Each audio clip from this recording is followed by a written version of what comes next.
And we move to the final spread in the chapter, alternate spreads and loose ends. And we're skipping over the geomantic layout as we're not covering geomancy in this workshop. So for the bridge layout, we want to go ahead and locate the 6 of clubs in our playing card deck. And I thought it would be fun for this video to use the Alchemy Edition playing card oracle deck just to spice things up a little bit. So I'm just fanning through looking for my 6 of clubs, and there it is at the very, very bottom. So I'm just going to place that in the middle. And this is a very pictorial layout, you know, so it's a very visual layout. For those of you that are very visual, you might really like this.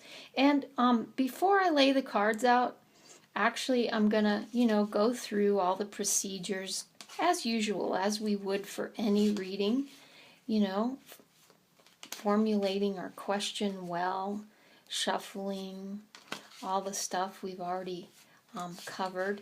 And then as I outline in the book, you want to go ahead and lay the cards out in whatever order feels right intuitively. And this is just the way that I've always done this spread. What we have here is a journey. And this also looks like the Zia symbol or the compass, interestingly enough, which is another way you can use this layout. But for the purpose of, you know, what we talk about in the book, we are looking at whatever situation is being depicted on the table as a journey. And the bridge is a great metaphor for a journey. So whatever card is showing up here on the left side of your center card is representing what you're leaving behind as you're crossing the bridge. You know, this is the past, essentially. And what is on this right side of the bridge is what you're moving towards, or what awaits you, you know, on the other side of the bridge. And this card here at the top, or in the north part of our spread, is what we're carrying with us across the bridge, or what are the gifts of the present time. And underneath the bridge here, and isn't he appropriately placed, we have the challenges or obstacles of the journey, what is being overcome as we cross this bridge. And I always think of this placement down here, this card, as sort of the troll under the bridge, right? You remember that story, The Three Billy Goats Gruff? One of my favorite childhood stories. There's a troll under the bridge that heckles the goats as they're trying to cross. So this is, you know, can be something, again, that we're trying to overcome in this journey that we're taking. So let's just take a look at these particular cards, since we never can have enough practice in contemplating these cards. And it is interesting now using a different version of the playing card oracles here. So here we have the Queen of Hearts, and interestingly, I'm always looking for connections. We have another queen, the Queen of Clubs. So, you know, it's possible that we're leaving behind sort of a more emotional way of looking at our life, and having to sort of take a little bit more of a transcendent perspective in whatever situation we asked about with the cards, right? Using a very creative aspect of our mind in order to take this journey. And this is what the Queen of the Club suit, right, is all about.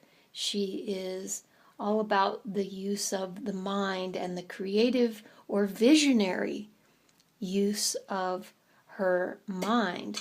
So that's one possible interpretation. Again, we don't have a question. I didn't form a question for the example, which I would definitely want to do if I was doing this for reals. And what are we moving toward here? This is an interesting card. In the Alchemy edition, it's called the Wand. And in the original edition, it's known as the Wish. So very closely connected, their meanings, basically talking about the power of the mind to make manifest our dreams. And doesn't that go along with the Queen up here? Again, I'm seeing a connection, obvious connection because of the shared suit sign there between those two cards. But maybe this Queen is moving toward a future where she has greater control of her mind, and she's using this tool of her realm in clubs as a more daily instrument in her life, discovering that her own powers in a way. And just one possible interpretation again. And then it's interesting to me here how we have another heart card connecting us over here. And the Nine of Hearts, we know from our studies so far, even though it looks a little different in the Alchemy edition than in the original edition, we have a very emotional character here with the Nine of Hearts. In fact, we can say that the Nine of Hearts is the extreme, the utmost extreme in emotion. So this person really is transcending this dramatic, very emotional aspect of herself and developing, I'm saying she, but it could be a he as well, developing the mental, more reflective aspects of themselves. Just an interesting way to look at it. And this particular layout, the bridge layout, is a really good one for just meditating on, thinking about these cards and where they show up in relationship to each other can be very telltale. And what I find for myself a lot of times with this spread is the way particular cards show up forces me to think about them in new ways. A lot of times I'll have a card, for example, in this southernmost position of the spread that I often don't think of as a card of challenge. Let's say Lancelot was down here. I might have to think about how this particular card would represent an obstacle to me or something that I need to overcome or transcend in some way, or likewise, I might have a very challenging card as my gift in the present situation, right? This card of extreme emotion, Bluebeard, if he had shown up in the top, how would I see that as my gift or what I'm carrying with me along my journey to help me along my way? So again, it can push the boundaries and help you to think of new ways of interpreting your old friends. Here are the cards.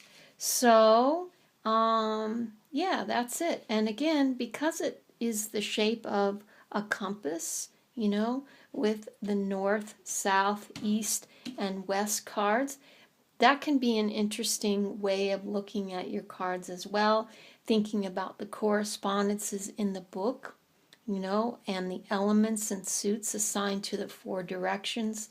Just another layer to play with, that I'm not going to necessarily go into in this video, but you could be asking a locational question, for example. That would be an obvious example. You know, a question about moving, for example.